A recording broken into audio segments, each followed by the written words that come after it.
ସେତେବେଳେ ବର୍ଷା ବି ଆମ ପଛରେ ପଡି ଯାଇଥିଲା।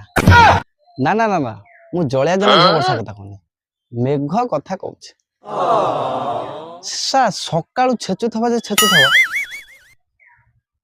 ଆମେ ଠାକୁରଙ୍କୁ ଡାକୁଥିବୁ ହେ ଠାକୁରେ ବର୍ଷା ଟା କେମିତି ଲାଗି ରହୁ।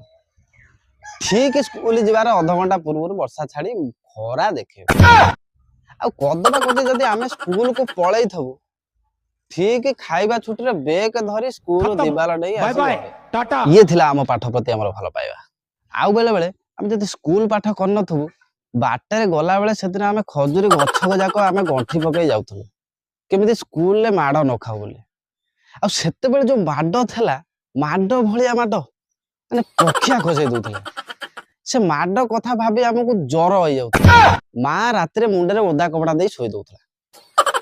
ଆଉ ଦିନେ ଦିନେ ମାଡ କଥା ଭାବି ଆମେ ଲୁଚୁଥିଲୁ। ମାନେ ସେତେବେଳେ କୋଉ ଟାଇପର ମାଡ ଥିଲା। ସେତେବେଳେ ଆମେ ଏତେ ଚାଲାକ ହେଇଯାଇଥିଲୁ ଯେ ଏବେ ଗୁଜୁରାଟ ନହେଲେ ସୁରାଟ ସୂତା କଳରେ ଆମ ଦିନ ଯାଉଛି। ସେତେବେଳେ ସ୍କୁଲ ପ୍ରେମ ବଡ ଅଜବ ପ୍ରେମ ଥିଲା। ତେବେ ସେତେବେଳେ ପ୍ରେମ ଏଇ ଟାଇପର ଥିଲା, ପ୍ରେମିକ ପ୍ରେମିକାକୁ ଚିଠି ଲେଖୁଛି, ପ୍ରିୟସୀ ତୁମକୁ ଯେବେ ମୁଁ ପ୍ରଥମେ ଦେଖିଲି, ତୁମର ସେ ନୀଳ ଚିଲିକା ଆଖିରେ ଆଜି ଯାଏ ବି ମୁଁ ପହଁରୁଛି। ମୁଁ ଜାଣିନି ମୋ ସାଥେ ଏମିତି କାହିଁକି ହଉଛି। ମୁଁ ଭାବୁଛି ବୋଧେ ମୋ ପ୍ରେମର ପଛରେ ତୁମ ଆଖିର ହିଁ ହାତ ରହିଛି। ମତେ ପ୍ରେମ ହେଇଯାଇଛି। ଫାଇନାଲ ଚିଠି ଲେଖା ସରିଗଲା। ଚିଠିଟା ଝିଅକୁ ଦବ କେମିତି ଟୋକା ମୁଣ୍ଡରେ ଚକର ଖାଇବ। ଆଉ ଲାଷ୍ଟକୁ ଭାବି ଭାବି ଟୋକା ଡିସାଇଡ କରିବ, ଫାଇନାଲ ଝିଅର ସାଙ୍ଗ ହାତରେ ଟୋକାଟା ଚିଠି ଦବ ଝିଅକୁ। ଯଦି ଟୋକା ପସନ୍ଦ ନହେଲା, ସେ ଚିଠି ଯାଇକି ସାରଙ୍କ ହାତରେ ପଡି ଯାଉଥିଲା। ତାପରେ ଟୋକା ନେ ମାଡ ମାନେ ସେଇ ଦେଇ ଯାଉଥିଲା। ଆଉ ଯଦି ଟୋକା ପସନ୍ଦ ହେଇଯାଇଛି, ତାପରେ ତ ସ୍କୁଲରେ ଟୋକା ଗାଁ ସରପଞ୍ଚ।